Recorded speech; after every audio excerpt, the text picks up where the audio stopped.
sharing dulu untuk melengkapi tugas akhir sekolah. Nanti kan yang berikutnya saya lagi bersama Ibu baik, bolehkah saya minta waktunya untuk mengucapkan siswa yang akan menggunakan di sini saya akan bertanya Ibu, apa yang paling penting diusahakan seorang guru sebelum melaksanakan pembelajaran di kelas? Menurut saya yang menggunakan masuk kelas adalah kita harus mengetahui apa berarti pelajaran, mengetahui apa yang biasa kita gunakan dan semua kita harus mengetahui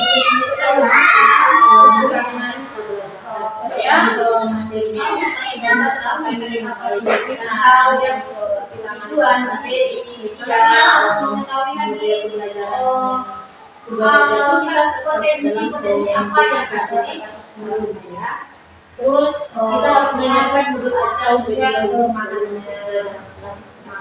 baru kita bisa mulai. Selanjutnya kita akan siswa ini bertanya tentang bagaimana cara Ibu mengenali karakteristik, kemampuan, dan kebutuhan belajar yang berbeda pada setiap siswa. Cara kita mengenali karakteristik dalam kelas itu adalah yang pertama kita melakukan pemetaan.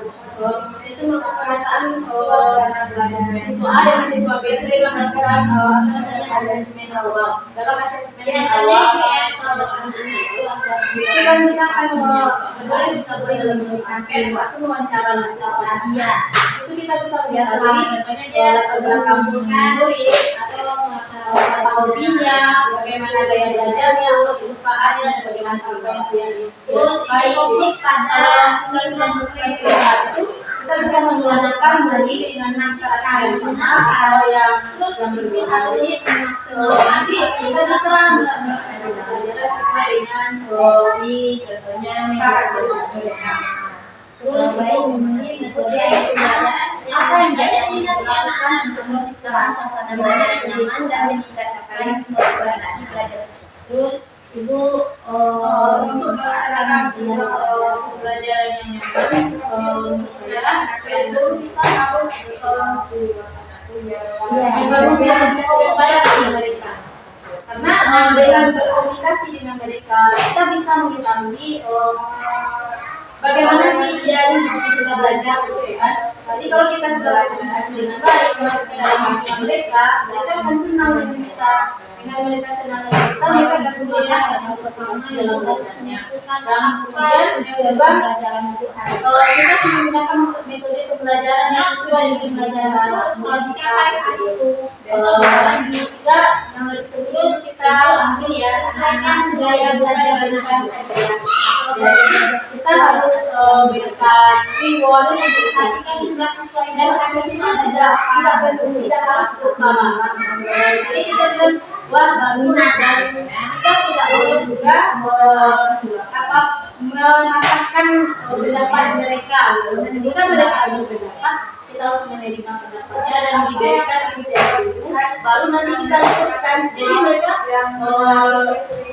tidak takut untuk berpendapat dan keras dan aktif dan jadi ketika semua sesi ditampung, mereka akan termotivasi untuk belajarnya. Kemudian sebelum belajar itu sebenarnya mengembangkan sosial kondusif, kita juga harus melakukan kesepakatan kondusifnya aktif lagi. Bagaimana aturan dalam kelas itu, bagaimana harusnya dalam keadaannya, menggunakan cara belajar di sini yang kelas nyaman dan tidak ada intinya itu tidak boleh baik. Selanjutnya Ibu, apa yang Ibu lakukan dalam mendampingi siswa yang mengalami kesulitan belajar atau memiliki kebutuhan yang berbeda dengan siswa lainnya?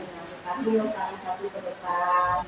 Jangan lupa pilih lagi metode. Kalau kita lihat siswa yang kita lakukan itu harus punya metode dulu.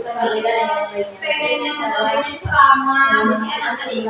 Lagi ya, yang masuk jenuh. Ya, saya sendiri nggak harusnya metode yang bisa membuat ceritanya.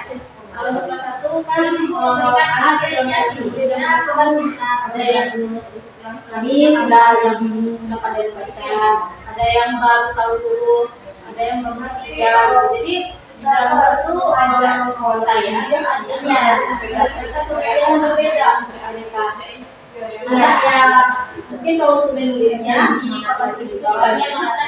anak yang membedakan dari baca ini sudah baca dengan sangat panjang, menulis yang panjang, agak banyak, dia belum pandai membaca. Diberi tulisannya sedikit saja, jadi nanti dia sudah selesai menulis, dia dipanggil ke depan, utamakan jauh ya, pandai mana. Jadi hanya itu diperuntukkan dalam kelas. Ini kelompok yang pandai, ini yang dulu ini masih baru tahu dulu. Ini dulu kelas sejarahnya berbeda-beda. Selanjutnya, bagaimana cara ibu membantu siswa agar dapat memahami materi yang baik dan yang diterapkannya dalam kehidupan media yang konkret. Cara membantu siswa agar materi yang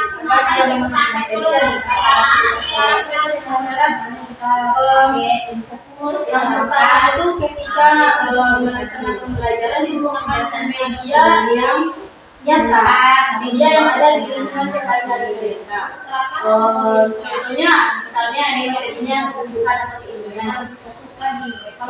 Kalau kita hanya membedakan konsep ini, kebutuhan ini adalah kalian sendiri, keinginan adalah ini. Mereka hanya sekedar tahu kebutuhan dan besar sekali itu, tapi kalau supaya mereka paham bisa mempengaruhi kehidupannya kan, kita ambilkan pinjam barang-barang yang ada di sekitar mereka, misalnya tas, buku atau mainan mereka. Jadi itu di situ kita bisa menemukan. Nah, coba lihat barang-barang yang ada di sekitar yang merupakan gambaran yang banyak. Jadi kita harus memberikan contoh yang kontekstual, dan kemudian contohnya lagi berikan tugas yang kontekstual juga. Misalnya tuliskan beda-beda sekitar apa yang ada di tubuhmu yang merupakan kebutuhan keinginan, barang yang kamu bawa dalam hati yang merupakan kebutuhan. Jadi ya bisa dilihat, oh ini dia bisa mengubah kalimat itu kebutuhan, keinginan itu, jadi mainan itu kan, itu keinginan. Kemudian cara yang selanjutnya dengan memberikan keteladanan dengan bagaimana hidup kita yang harus menjadi model bagi anak supaya mereka tahu kalau lewat orang besar kita harus mengucapkan profesi, bagaimana bersopan santun, bagaimana berkata. Jadi dengan kita kebiasaan dengan melaksanakan pelajaran yang ada di sehari, jadi mereka akan biasanya kita belajar itu yang bisa dijawab. Baik, selanjutnya yang terakhir itu sebagai calon akademik, pesan dan syarat apa sih yang ibu ingin sampaikan kepada mahasiswa yang sedang mempersiapkan diri dari jauh? Pesannya ya, karena kita jadi pendidik ini tidak hanya sekedar mengajar ya. Jadi sebelum kita menjadi seorang pendidik, pertama kita harus luruskan niatnya. Apakah benar-benar kita ingin menjadi seorang guru? Karena kalau nanti kita hatinya cepat menjadi guru, ada di hatinya seperti jadi guru, jadi kita akan merasa terbebani dalam mengajar. Karena khususnya untuk yang anak SD kan, anak SD ini tahulah beda dari anak SMP dan anak SMA. Mereka memang butuh bimbingan khusus dari kita. Kita tidak hanya sekedar mengajar materi saja, kita juga membantu mereka mendidik sikap dan karakteristik mereka. Jadi kita harus luruskan niat dari terlebih dahulu karena kita itu akan menjadi contoh bagi mereka. Yang kedua, kalau untuk menjadi seorang guru, kita memang harus mendalami dunia mereka. Karena kalau khusus untuk anak-anak kan, kalau kita melihat kita berbeda dengan mereka, kita tidak akan menyatu dengan mereka dan kita tidak akan bisa memahami apa yang mereka butuhkan. Kemudian kita juga untuk zaman sekarang kita memiliki perkembangan anak yang zaman sekarang karena dia alfa, dia beta dengan kami yang milenial ini tidak bisa dididik dengan cara yang sama karena mereka ini lebih kritis dan kalau kita dulu waktu sekolah saja kita cenderung berarti kalau mereka akan menjawab kenapa harus duduk kenapa harus tertekan tanpa duduk tugasnya selesai kita harus mengikuti alurnya perkembangan kehidupan mereka juga. Baik Ibu, sekian wawancara kita pada kesempatan kali ini.